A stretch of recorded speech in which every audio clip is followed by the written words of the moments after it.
Hello les accros de One Piece, c'est Silver et Copper, bienvenue sur Raftalie, la chaîne dédiée à tout l'univers de One Piece. On parle toujours des nouvelles générations de One Piece. La nouvelle génération, c'est celle de Luffy, c'est celle qui est en train de bouleverser le monde à Nigashima en ce moment même. Et pourtant, tout ça n'aurait pas été possible sans une seule chose, les anciennes générations. Qu'on le veuille ou non, c'est comme dans notre monde, il n'y aurait rien eu sans eux. Ceux qui ont créé l'avenir, qui ont façonné ce monde de leurs propres mains. Et qu'est-ce qu'ils ont fait? Ils ont tout laissé à leur héritier, forcément. Il y avait Barbe Blanche, Roger, Shiki, Shebeck et Big Mom, et bien sûr, ils avaient tous une importance.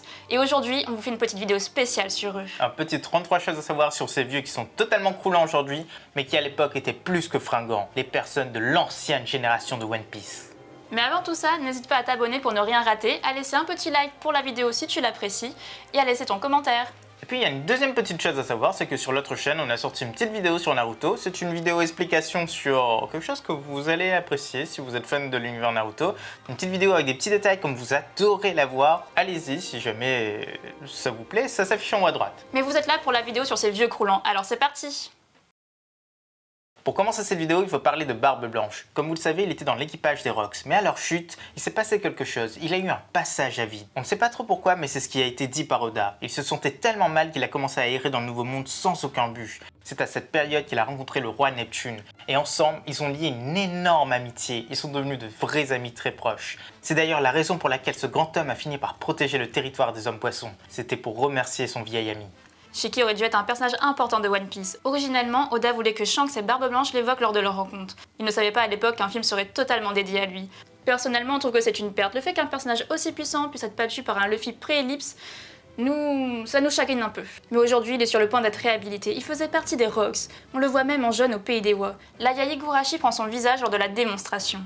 On sait très peu de choses sur le passé des marines de haut rang, mais Kuzan, lui, c'est une exception. Car quand il était plus jeune, il était réputé être très puissant, même avant d'entrer dans les rangs de la marine. D'ailleurs, il y est entré à peu près en même temps qu'Akainu, et les deux ont été surnommés les monstres, car ils étaient tous les deux quasiment imbattables. Ça s'est passé durant la grande ère de Roger, et c'était il y a 30 ans de cela, lors de la grande période de l'ancienne génération. Kuzan a perfectionné ses techniques et acquis la puissance nécessaire pour devenir amiral en s'entraînant avec garde. Il lui voue un culte aujourd'hui encore, et il le dit souvent d'ailleurs. Il y a 4 ères connues dans l'univers de One Piece. La première et la plus ancienne, c'est celle des Rocks, qui s'est finie juste après God Valley. Puis on a celle de Roger, qui a duré jusqu'à son exécution. À partir de là, c'est non officiel, mais c'était l'ère de Barbe Blanche. Mais surtout, c'était celle de la grande vague de piraterie. Et enfin, l'ère actuelle appartient en Supernova, mais celle-ci ne porte pas encore de nom. Sans doute qu'elle portera celle du héros, celle de Luffy. Kurea, du haut de ses 141 ans, est la plus vieille représentante de l'espèce humaine connue à ce jour. Mais bon, après tout, elle est encore dans la fleur de l'âge pour l'instant. Shebeck, le grand pirate du passé, voulait devenir roi de ce monde. Il voulait le gouverner, ce qui l'aurait forcément mené vers le trône vacant, le centre de ce monde. D'ailleurs, peut-être qu'il connaissait l'existence d'Im-sama, mais rien n'est confirmé sur lui. Big Mom est la personne ayant eu son équipage le plus tôt dans l'œuvre. Elle avait 6 ans à l'époque, et oui, il n'y avait qu'une seule personne, mais c'est déjà pas mal. D'ailleurs, Strozel, c'est un personnage avec un fouet du démon vraiment très intéressant.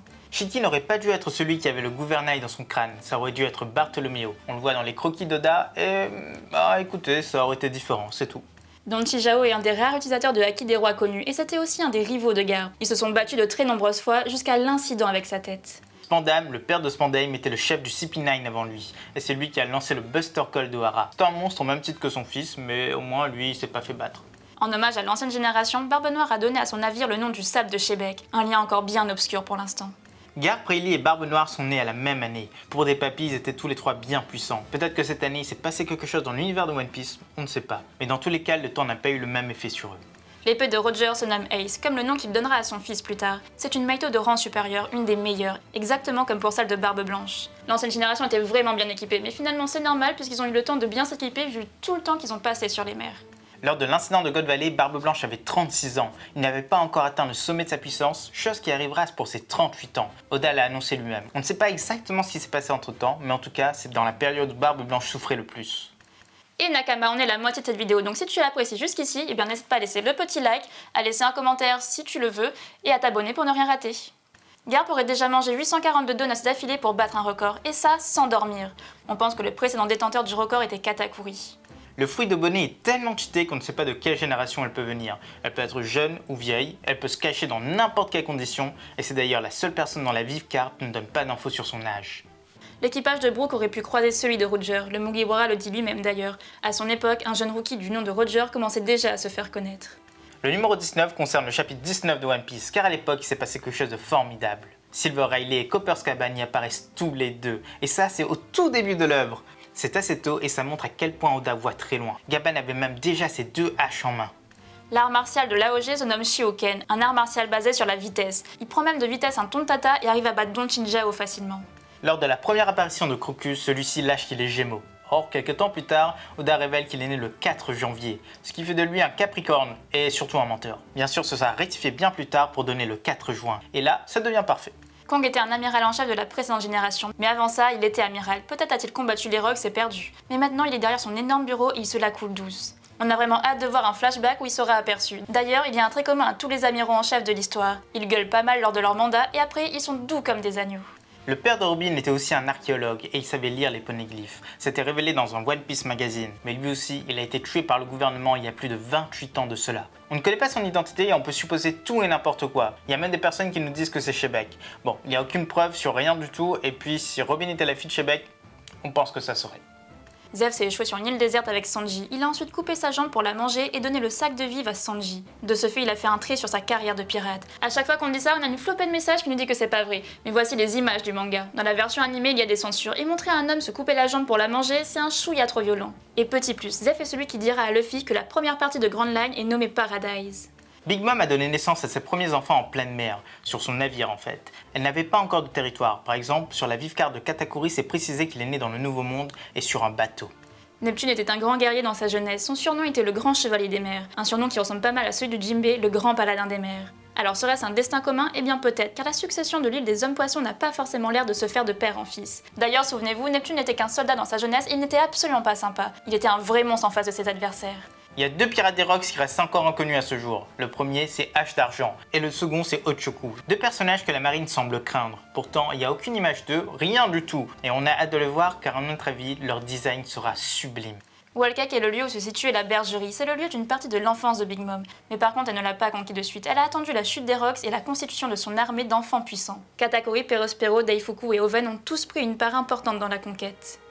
Les motifs des habits de Riley dans le flashback d'Oden ressemblent étrangement à ceux de Mihawk. On ne fait pas de théorie ici, mais vous pouvez en faire dans les commentaires. Il n'y a qu'un seul bateau de l'ancienne génération qui était fait en bois d'Adam, c'était l'Oro Jackson, celui de Roger. Le Moby Dick, non. Le navire de Shiki, pour l'instant on ne sait pas, mais tout ce qu'on peut dire c'est que c'était à moitié un rocher.